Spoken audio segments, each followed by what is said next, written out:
Hello दोस्तों, स्वागत है आपके एक नई वीडियो में। ये हमारा एक दूसरा साइट चल रहा है यहाँ पे। इसमें इंटीरियर का कंप्लीट हाउस रिनोवेशन का काम चल रहा है, जिसमें क्या क्या यहाँ काम हुआ है और क्या क्या काम आगे का पेंडिंग है ये आपको दिखाएंगे। तो सबसे पहले ये अपना हॉल है, हॉल एरिया है, 20 फीट का हॉल है।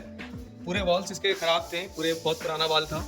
इस वॉल में ऊपर नीचे सब तरफ बम था और प्रॉपर इसको अभी हम लोग पुट्टी फिलिंग करके हॉल को रेडी किए हैं। और हॉल में पुट्टी के बाद फॉल सीलिंग का काम जारी है। फॉल सीलिंग में यहाँ पर सेंटर में एक झूमर आ रहा है, उधर 2 फैन पॉइंट आ रहा है और एज यूजुअल जो नॉर्मल फॉल सीलिंग होता है, जिसमें प्रोफाइल लाइट और पैनल लाइट, कोब लाइट, ये सारी लाइटें को इस्तेमाल करके हम लोग इसको हॉल को रेडी करेंगे। सेकेंडली यहाँ पर एक शायद टीवी पैनल आ रहा है इस पर, और ये अभी प्लान में रेडी नहीं है। इसको हो सकता है कि इसका अप्रूवल होगा क्लाइंट के द्वारा, तो फिर से किया जाएगा। हॉल के बाद डाइनिंग एरिया आ रहा है। डाइनिंग एरिया में फॉल सीलिंग का काम चल रहा है। यहाँ पर भी फॉल सीलिंग हम लोग प्लेन भी फॉल सीलिंग दिए हैं, और इसका जो इफेक्ट आएगा वो आपको जब वीडियो नेक्स्ट जब डाला जाएगा इसका पता चलेगा कैसा क्या है। तो नॉर्मल है, लाइट है, पैनल लाइट, प्रोफाइल लाइट है। तो ये डाइनिंग स्पेस है। उसके बाद फिर यहाँ पर एक रूम है। इस रूम पे अभी फिनिशिंग पुट्टी का काम चल रहा है। इसमें भी सारे रूम में भी वही पुट्टी का दीवार पूरा अप्स एंड डाउन्स था इसमें। तो उसके बाद ये भी रूम में फिनिशिंग का काम चल रहा है पुट्टी का।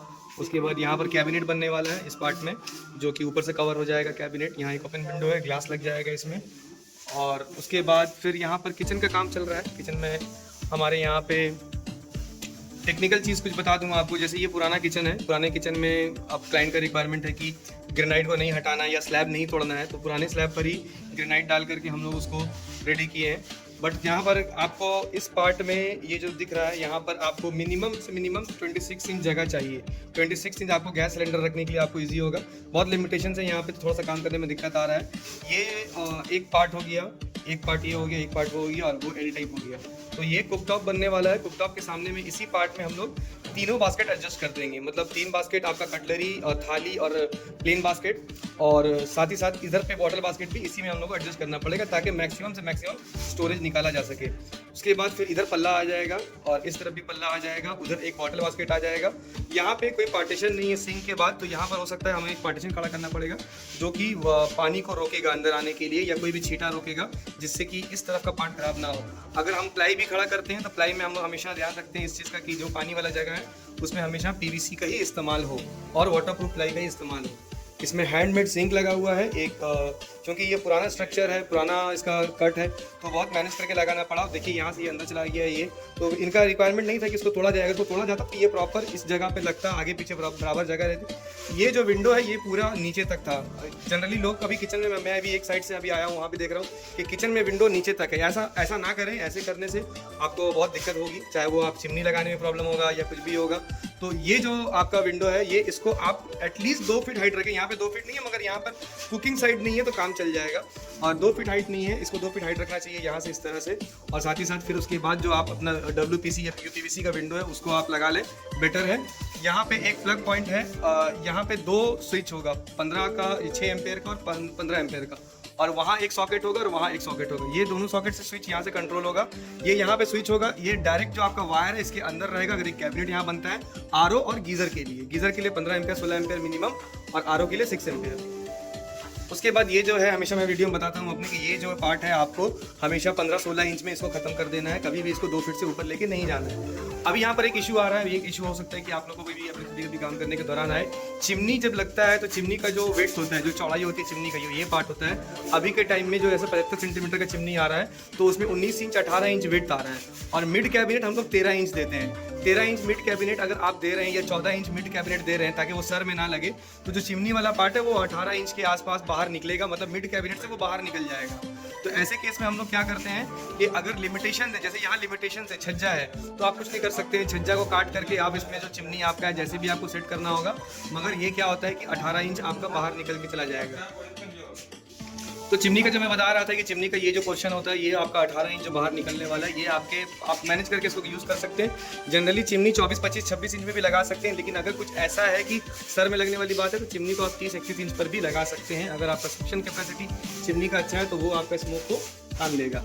उसके बाद यहाँ पर सारे तरफ में आपको 7 फीट हाइट तक वॉल में टाइल्स लगा हुआ है, लोग जनरली इस तरह के बैक वॉल में किचन में टाइल्स कभी लगाते हैं, कोई नहीं भी लगाते हैं, इसको स्किप करते हैं। तो स्किप नहीं करना चाहिए, खास करके किचन में तो बिल्कुल भी नहीं करना चाहिए, क्योंकि आपका हाथ में पानी लगा है या कोई भी सामान लगा है या कुछ भी गंदगी लगी है, आप जनरली दीवार को, बहुत कॉम्पैक्ट जगह होता है, बहुत कम स्पेस होता है, तो यहाँ पे लोग अगर 2-3 लोग काम कर रहे हैं किचन पे, तो ये दीवार में टाइल्स लगा लेने से ज़्यादा बेटर है, आपको क्लीनिंग वगैरह के लिए बहुत ईजी होगी।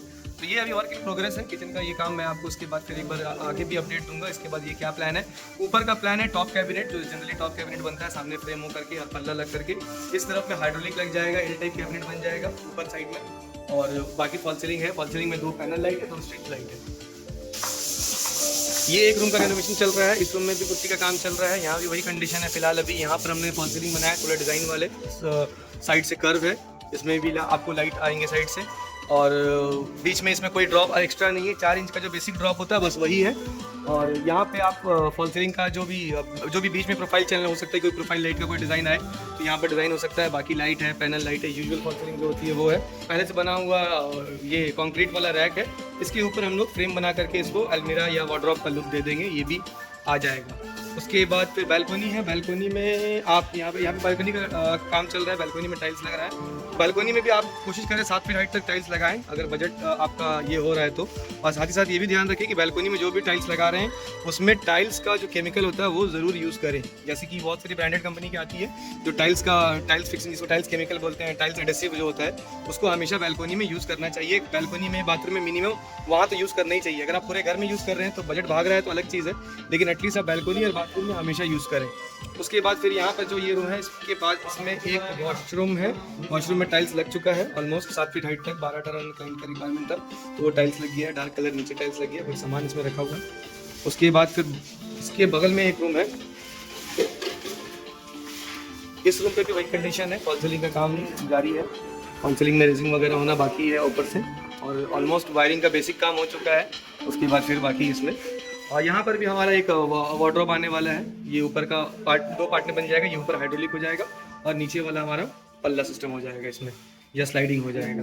ये है, यहाँ से एक ओपन स्पेस है, यहाँ से बाहर एक व्यू है। ये बालकनी कॉमन है, दोनों साइड से, दोनों रूम से बालकनी यहाँ पे आ सकता है। तो ये एक टूर था हमारे वर्क इन प्रोग्रेस का। वीडियो को ज़्यादा लंबा ना करके मैं आपको शॉर्ट में ही सब कुछ बता दिया हूँ। बाकी इसके अपडेट आगे जब एक बार काम हो जाएगा फिर उसके बाद हमने इसकी पेंटिंग पर बात करेंगे कि पेंटिंग कैसा करना चाहिए, कौन सा पेंट यूज़ करना चाहिए, वो मैं नेक्स्ट वीडियो में बताऊंगा। क्योंकि पेंट को लेकर के आप लोग देखते होंगे काफ़ी सारे जगहों पे, जब आप होटल्स वगैरह या मॉल्स वगैरह जाते हैं तो वहाँ का जो कलर भी अगर आप घर पे लाके यूज़ करते हैं तो, या वो सेम कलर भी कराते हैं तो वो लुक नहीं आता है। उसमें बहुत बड़ा रोल है लाइट का और बहुत बड़ा रोल है पेंट के क्वालिटी का, ये मैं आपको नेक्स्ट वीडियो में बताऊँगा। ठीक है दोस्तों, वीडियो पसंद आए तो लाइक से सब्सक्राइब करें, चैनल को सब्सक्राइब करें। और इसमें अगर कोई आपको कमेंट्स देना है, कोई फीडबैक देनी है तो उसे, कोई गलती हुई है या कोई भी और सजेशन देना है तो उसे भी आप कमेंट्स में डालें। और नेक्स्ट वीडियो हमारा जब भी होगा मैं इन कमियों को आपके माध्यम से या आपके कमेंट्स से दूर करने की कोशिश करूँगा और उन बातों का ध्यान रखूँगा जो बातें मेरे से छूट गई हैं। ओके दोस्तों, धन्यवाद।